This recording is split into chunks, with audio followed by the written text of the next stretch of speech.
Welcome to Say It, I Dare You, the podcast where we pull apart the personal meanings of taboo and hard to say words and phrases with lovely guests and some gentle peer pressure. My name is Quinn, and today's word is tattoo. In a literal sense, a tattoo is an art form that uses ink and needles to puncture the skin and insert pigment that creates permanent designs on people's skin. If you zoom out a little bit, the word tattoo has its own Say It, I Dare You episode because its meaning extends far beyond the literal sense of the art and into a lot of deep cultural, personal, and artistic expressions. As someone who is covered in tattoos, which you can't see any of them right now, I can also attest to the fact that it brings out the most ridiculous opinions of strangers and can make certain people uncomfortable. So let's talk about it. Today, I'm joined by James Dray, a queer tattoo artist here in Toronto. Hi, James. Hi, Quinn. Hi, thank you for being here. Thanks for bringing me into your home. Of course. James also happens to be my stepbrother, so I'm just admitting my bias off the bat. Don't come for me. He's been tattooing for 5 years, and although he obviously has the range, he enjoys illustrative, medieval etching, and body-positive pinup work with familiarity in cover-ups for old work and scars. James's career has also been spearheaded by his goal to make safe spaces for minorities in the tattoo community, especially for trans individuals. I'm eager to have James here today because of his knowledge and his willingness to share when it comes to tattoo etiquette and history and conversations. We've gone back and forth about this for years and years and years. So I'm happy to share these conversations with the crew. So James, let's start with, why do you feel like the word tattoo, or just tattoos in general, are so stigmatized?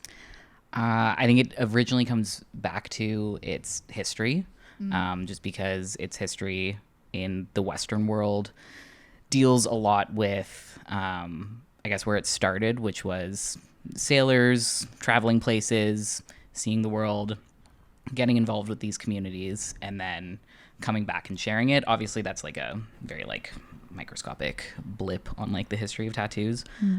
But as far as bringing it here, it came from those people. So on top of coming from, sailors and everywhere else, it is also a culture that is deep embedded in criminal history. A lot of criminals would identify themselves with their tattoos. Even with specific symbols that you would see on other people.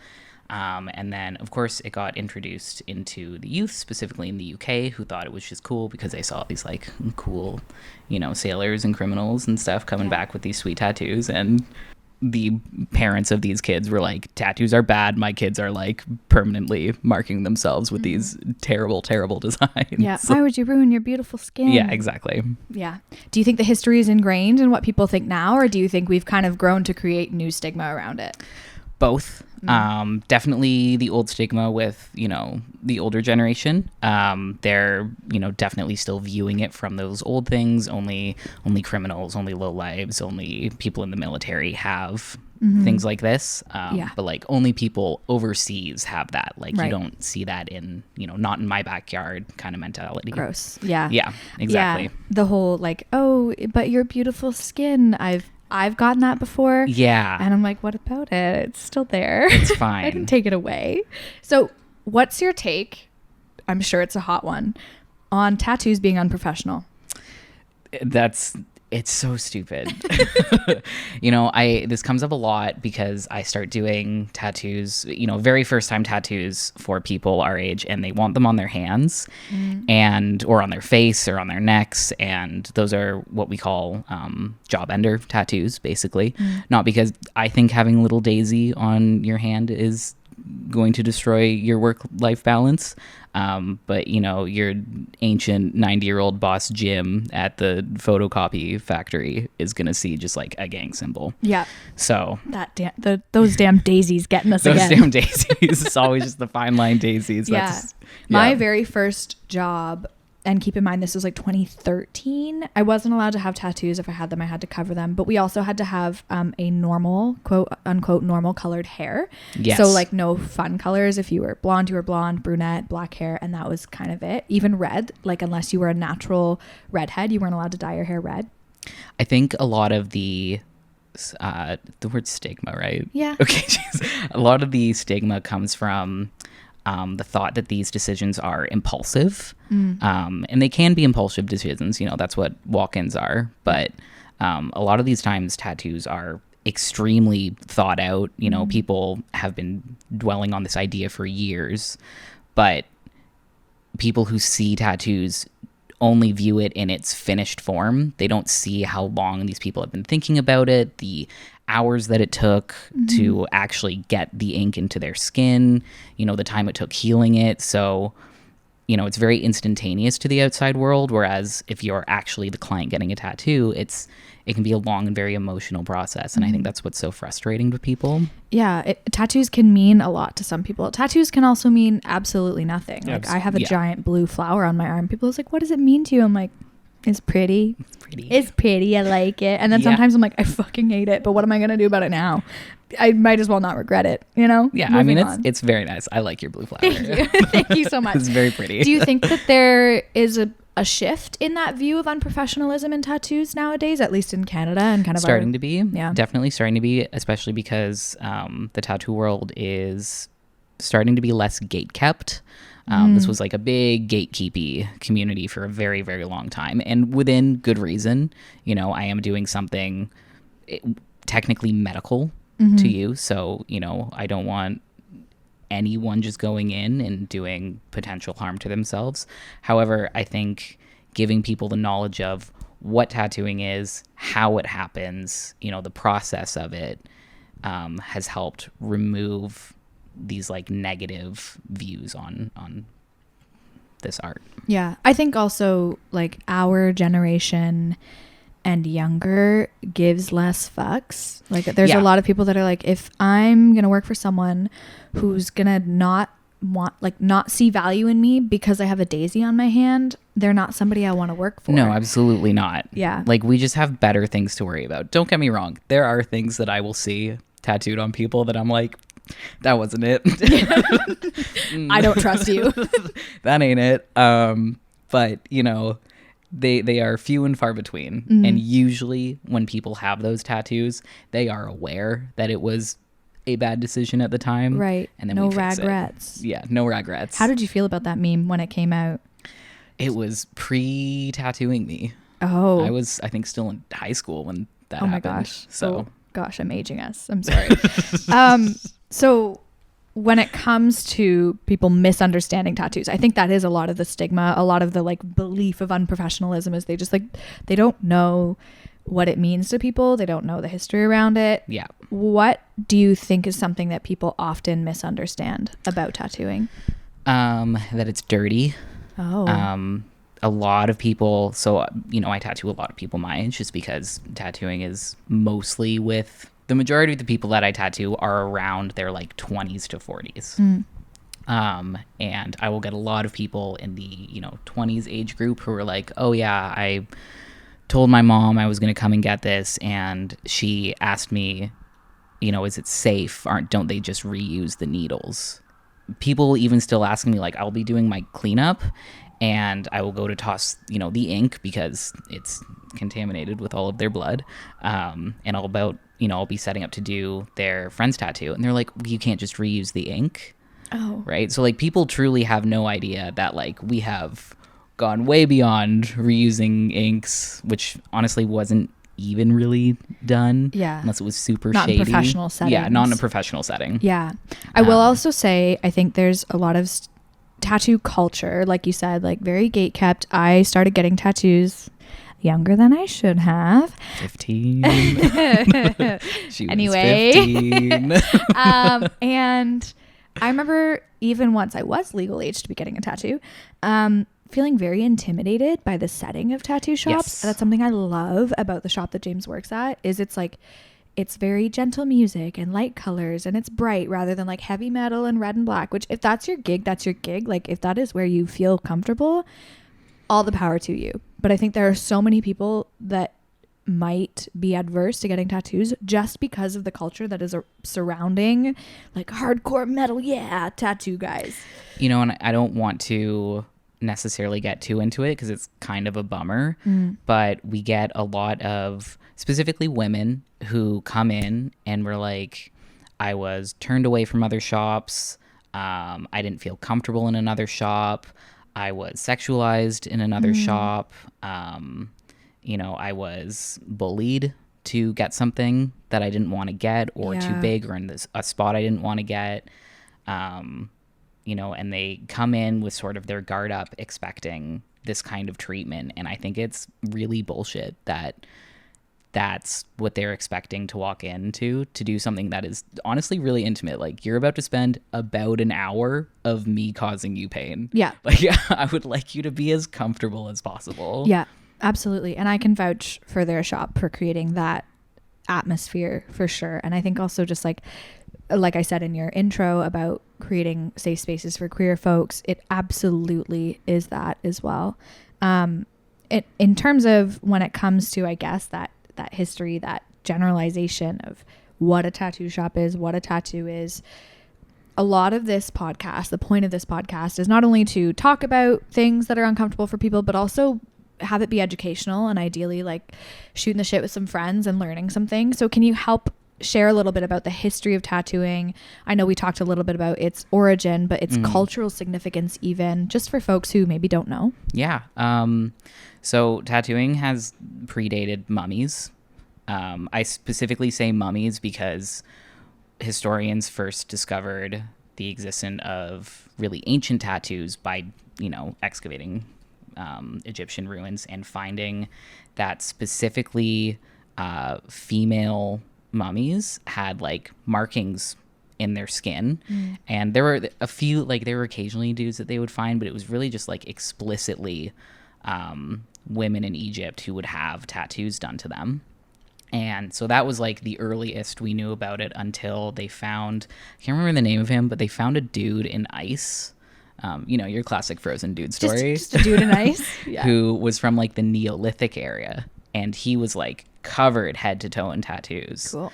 So we've been doing this for like ever since we could paint on rocks and walls and stuff. We have been tattooing each other, painting on people. Yeah, I love that. And I know, I mean, I'm not going to be the most eloquent speaker on behalf of what this means culturally for so many people, but I do have a bit of a glimpse into what tattoos mean culturally for like Indigenous folks. I know the Maori folks of New Zealand, which is like their Indigenous community, tattoos are huge in their culture, and they have a lot of meaning for coming of age and for different parts of their lives. And I think we all kind of it can be easily ignored in tattoo conversation that tattoos aren't always just art. Oftentimes they're also symbolic. Well, Polynesian tattoos are very interesting in the sense that if you get a very traditional Polynesian tattoo, you don't really get any say in what it looks like. You sort of like have a conversation with the artist, and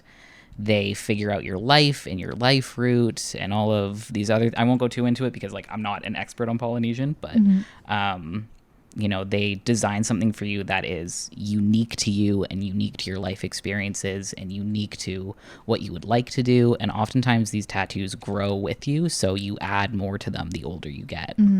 I think one of the things that I've learned from you in just having you in my life, and obviously you learning more about tattooing, is the lack of knowledge that a lot of people have in tattooing. I mean, we could probably go on and on. Like you said, like there's some people that make choices that are choices, but even just people putting another language that they don't speak or understand on their bodies. And it was super big in the early aughts.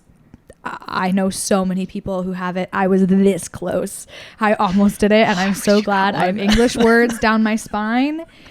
I now also have scoliosis, so bad placement on my behalf. However, I'm so glad I didn't go with, I was going to be Chinese symbols.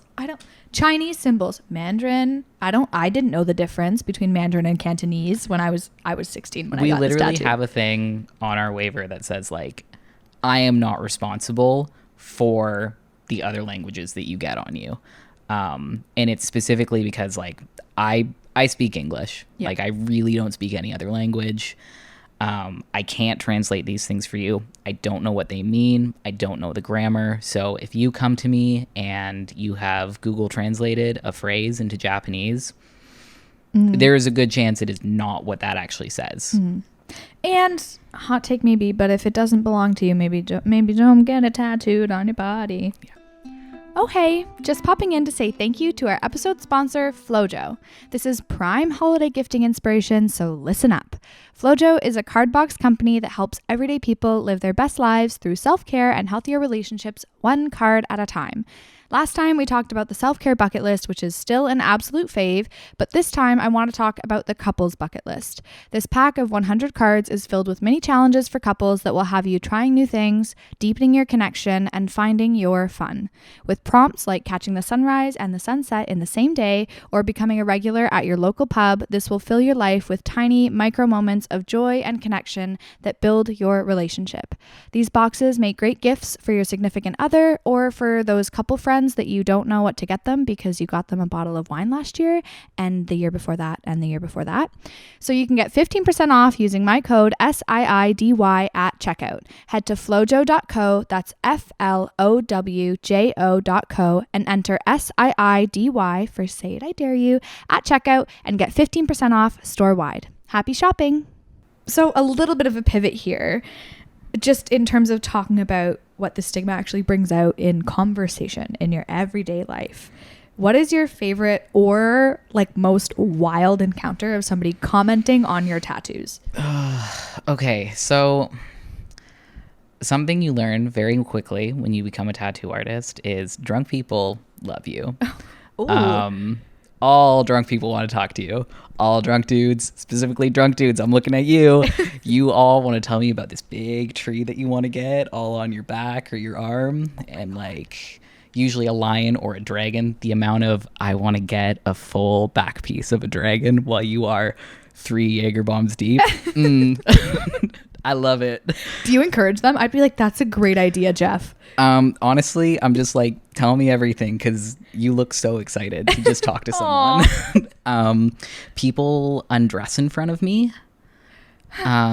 Straight up, people will undress in front of me. I was in an Uber and I used to make the mistake of putting, Stormhorse tattoo into the Uber for the location. I just put the address now because when people read what it is, then they're like, oh, tattoo artist.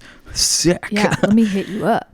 We were driving down one of the busy streets in Toronto and this man realized I was a tattoo artist and deadass took his hands off the wheel, turned around to look at me and started taking his shirt off to be like, what do you think we can do with like this? He had some like stuff on his back that he wanted touched up, fixed, People don't ask your consent changed. first? Like, hey, can I ask you about this thing? Oh, no. It's just grip it and rip it. Shirts off. Grip it and rip it. I know that, honestly, I think that happens to a lot of people. I'm thankfully in a profession that most people think I just like post on Instagram, and sometimes I play dumb and I'm like, yeah, you're right. I can't help you. I'm so sorry, because I don't want to help them, which is shitty. But I know like a lot of my nurse friends are just like nursed all the time by strangers. I guess I didn't consider that it happens with most professions. Oh, it's wild. It happens all the time. The other thing is now that I have, we've started work on my big sleeve. It's still unfinished, but so many people constantly commenting on it. Always good. I've never had any bad comments on it, but I had this one, I don't know what it is about little old ladies, but they always want to talk to me about my tattoos. And it's always either the best or the absolute worst encounter you're going to have. Yeah. So far, they've been wonderful. One woman walked with me for like a whole like Toronto city block just talking to me about my arm. Aww. It was delightful. Yeah. I had no idea who she was. Yeah. When old people compliment my tattoos, I'm like, bless your heart. You deserve the best world, the best life. Yeah. That, or I had like a really, really young child stop me on the street, maybe ballpark, like 5 or 6. It's like, I love your tattoo. And I was like, oh my God, your parents raised you so well. We had, so occasionally, so kids aren't allowed in the studio, but sometimes if parents come, someone will sit out front with the kid while like they go back with me. Cause usually it's really small if they bring their kids. So that's fine. And we could overhear the kid in the front talking to like, it was either their dad or their grandpa, and being like, I'm going to get a huge pair of fairy wings tattooed on my back. And they were like, oh yeah? Like what color? Like rainbow. Aww. And then she said, and then I'm going to get a mustache tattooed on my face. And then I'm going to get a shoe tattooed on my foot. Honestly, she's onto something. I was like, okay. get it. That's so cute. She was like 5. I love seeing folks who will like get their kids to draw something and then get that tattooed. I think is it's my so favorite. wholesome. Please, I am begging you, do something like that instead of getting your kid's name. Don't get your kid's name. I personally don't tattoo names anymore. I just don't. Enough people with like breakup stories to make you breakup step away. stories. It's just a bad idea. Usually because they don't get it, this big. It's just like fucking Jessica. Yeah, right like, across the chest. Don't do it. But also like being a trans person, I can't imagine if one of my parents had my dead name tattooed on them. Oh, I didn't even think about that, James. Yeah. And like that would be turmoil for me and then turmoil for them. And I don't want them to feel guilty about it. Right. Because like I understand, why they might have done it at the time. But like none of us need that reminder, regardless of how comfortable I am with being a trans person now. Like at the time, that would be like just adds layers. Yeah. Right. I never even thought about that. Yeah. I feel like when it comes to like wild encounters of people commenting, some of the ones that shake me the most are the ones that associate tattoos with removal of like beauty or purity. Yeah, it's always gross and fetishy when people come up and do that. I think really women get that. Yeah.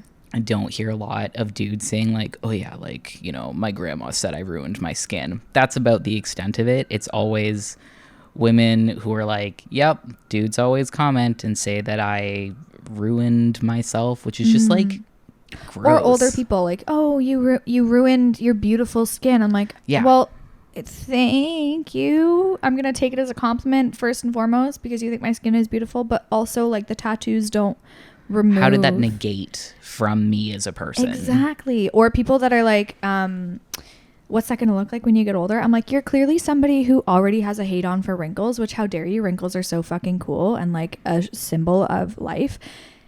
But also like they're gonna look like wrinkly tattoos. Like what else do you think they're gonna look like? I mean, I get that too with people coming in and being like, I'm really worried about this place because, it's always this spot. People are always worried about like this spot on their arms. Say that again into the mic. Can't say that in the mic.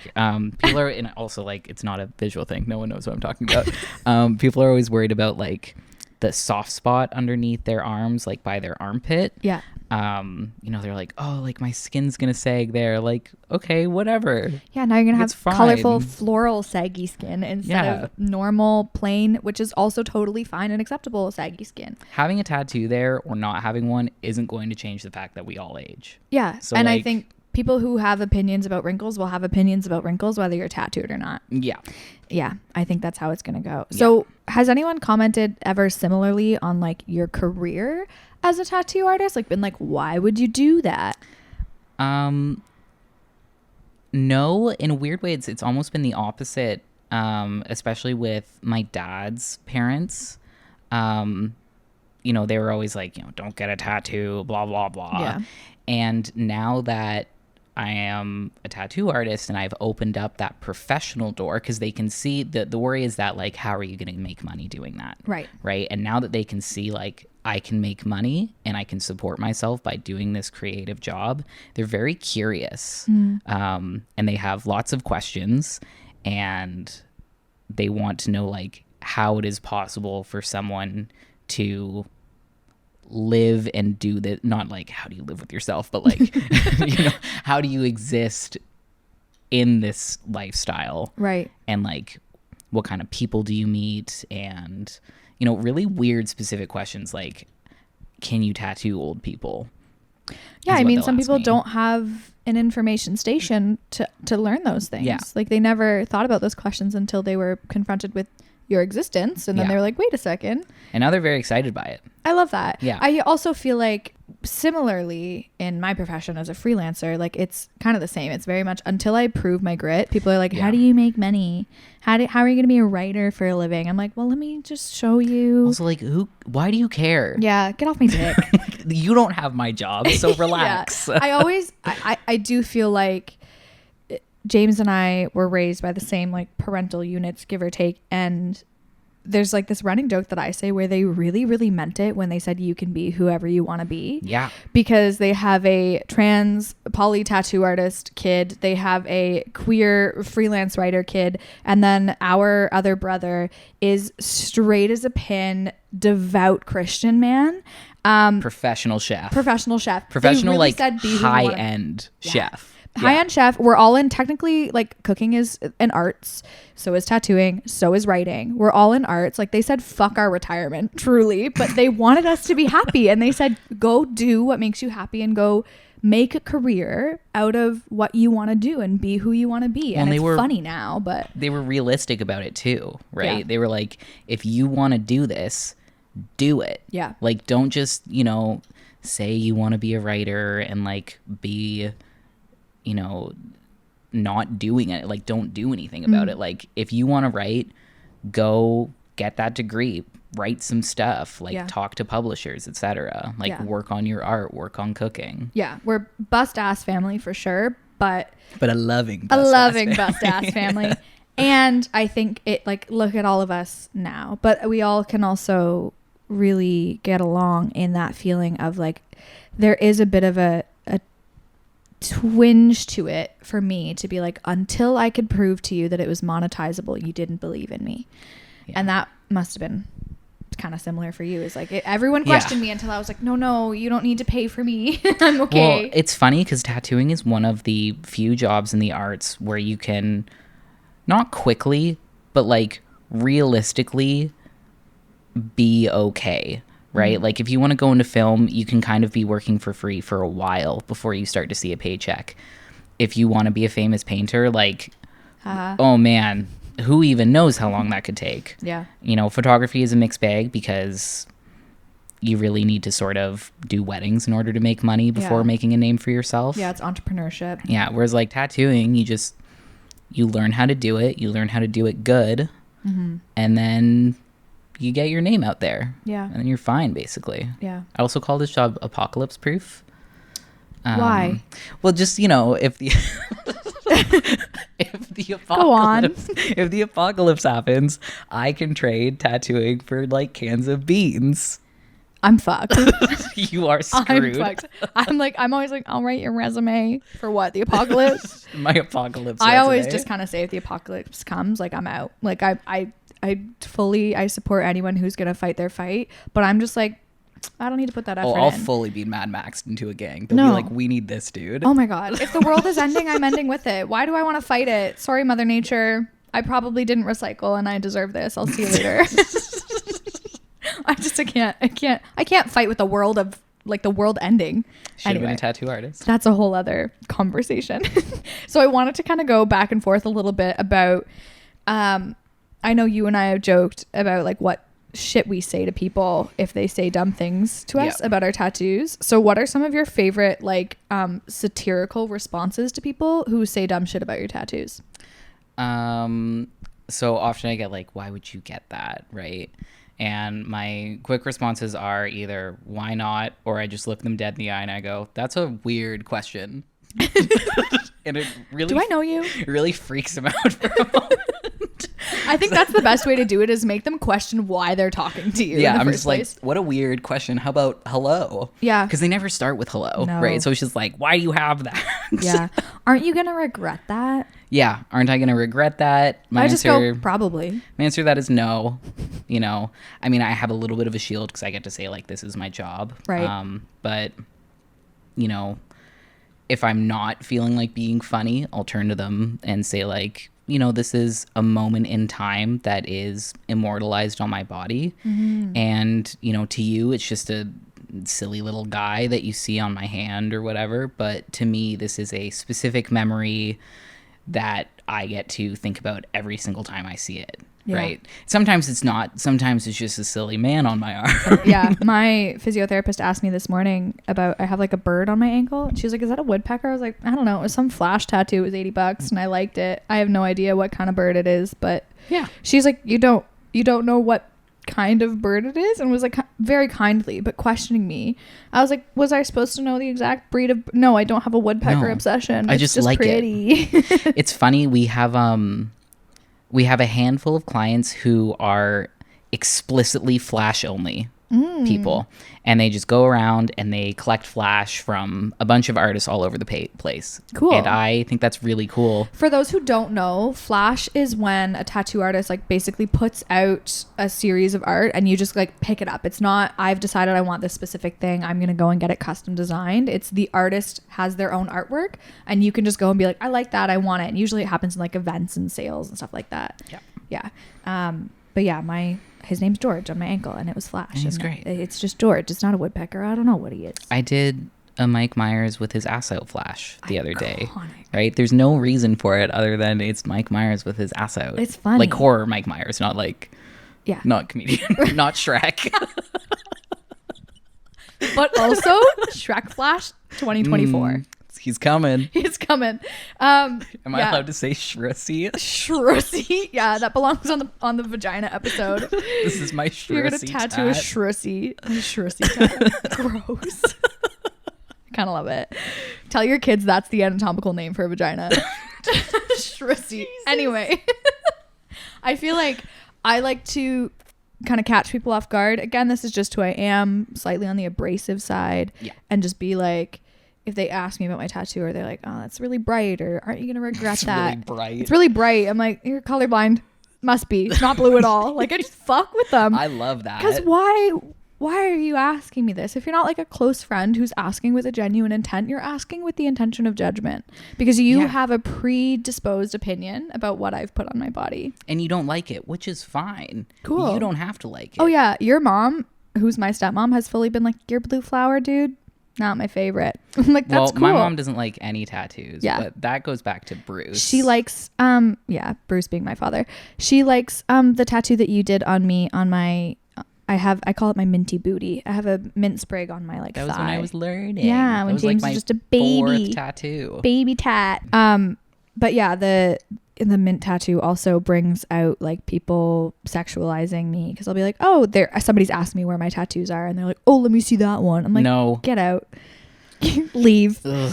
Anyway. Also that. So kind of all encompassing, I want to know like, why is tattooing so important to you, and why is being outspoken about tattooing important to you? Tattooing is important to me. Here I am starting my essay. Tattooing is important to me because I have shit mental health, to be blunt about it. And the arts are something that have always supported me. You know, the arts have always been a community of people who are dealing with a whole bunch of stuff. So I've always felt a space for me in that area. And tattooing is flexible, which is something that I really need. And it allows me to express myself in a very unique and me and unmoderated way that, you know, there's no policing on what I get to put out there, which is a double-edged sword. But you know, it's important because I get to do what I want, and people, it's very humbling, you know, to have someone come up to you and say, I want you to draw this for me and I want it forever. Right? Like, I don't think I'm ever going to get over that. And being able to connect with people in that way and have them tell me all of these deep, personal and unique stories and letting me have a little bit of their life is just like, it's really heartwarming. I love that. That almost made me a little teary-eyed. Oh. So to close us out, do you have any advice for people who are maybe considering getting a tattoo or curious about tattooing, but are worried about the judgment and the stigma that comes along with it? It's your body. Do whatever. It's your body. Your choice. Straight up. Yeah. Like, you know, be smart. Like, don't get something stupid, or do, but like... Know the risk. Think it through a little bit. You know, you don't have to have a deep meaning behind it. You can just get it because you think it's cool and you like it. And that's all that on the matters. opposite end of that, if you're like, this actually really doesn't interest me at all, don't get one.